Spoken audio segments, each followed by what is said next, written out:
já está aqui nos nossos estúdios. Aliás, a hashtag também está no ar no Twitter. Estamos recebendo o candidato do Partido Novo, João Amoedo. Candidato, bom dia, muito obrigado pela visita, pela atenção. Nós entendemos que não faz sentido o Estado ser gestor de empresas. Você só cria um ambiente propício à corrupção. Durante anos a gente só escutou aquela história, não, as empresas são estratégicas. E são estratégicas para os políticos, mas não para o cidadão, que quer um produto mais barato, quer mais concorrência. Então a gente pretende privatizar. É óbvio que a privatização não é um fim, ela é um meio para diminuir a corrupção, para ter produtos mais baratos. E agora o fundamental é que essa privatização seja feita sem que a gente transfira um monopólio público para um monopólio estatal para um monopólio privado. A gente tem que ter mais concorrência, né? Mas espera, sem empresa estatal, candidato, não existiria industrialização no Brasil.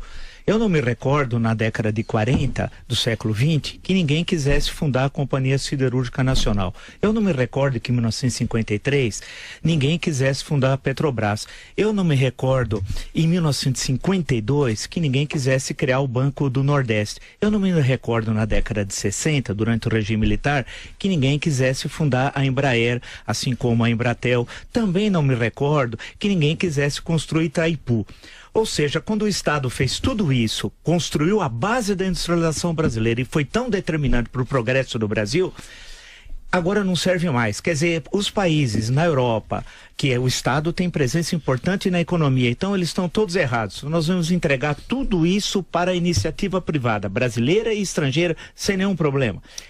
Vila, eu acho que a gente deveria se perguntar por que lá atrás não houve investimento nessas áreas. Porque o capitalista queria investimento de curta duração, a maturação, portanto, muito curta e altas taxas de lucro. E não queria investir naquilo que significava um investimento de longa maturação e com taxa de lucro baixa, né? A tradição brasileira foi assim, né? Eu diria que não, nem sempre, porque muitas vezes é o problema hoje de investimento, inclusive nessa área de infraestrutura, como você tem uma incerteza muito grande do futuro da economia brasileira, você não consegue precificar quanto vale esse investimento. Agora, a pergunta que a gente deve se fazer, na essência, é: nós queremos continuar a deixar as nossas empresas sendo administradas por políticos? Porque não privatizar é exatamente isso, é deixar as empresas sendo administradas por políticos. E por que não por técnicos? Mas podem ser por técnicos, mas os políticos não têm nenhuma motivação para colocar técnicos, porque eles não têm, na verdade, como objetivo dar lucro, eles não têm como objetivo prestar um melhor serviço. Elas viraram cabide de empregos, que só fazem com que a gente tenha um ambiente propício à corrupção. Na Europa, por exemplo, existem alguns segmentos públicos, mas a gente vê que muitas vezes são ineficientes, levam a greves. E então o monopólio público em alguns processos é muito ruim. O fato de você ter competição, o que faz com que a empresa tenha de fato a preocupação com o cliente? É que se ela não atender bem o cliente, ela quebra, ela deixa de ter recursos. E infelizmente, quando você tem uma empresa estatal, essa lógica não funciona. Aqui a CMTC foi privatizada, piorou o sistema de ônibus em São Paulo. Como é que essa lógica do senhor pode se aplicar ao Brasil? Temos que ver o que aconteceu. E agora, por exemplo, a USP fez uma pesquisa tomando como parâmetro uma década na parte de saneamento e mostrou que todas as concessões privadas funcionaram muito melhor do que a pública.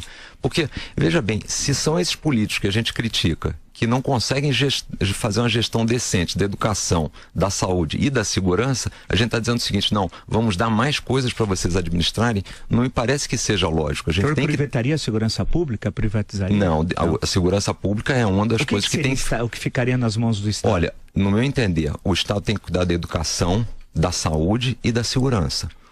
E claro, da proteção da moeda no Banco Central e das relações exteriores, da justiça. Agora o resto, gestão de empresa, administrar a entrega de correspondência, posto de gasolina, instituição financeira, isso não tem por que ficar na mão do Estado. E falando sobre segurança...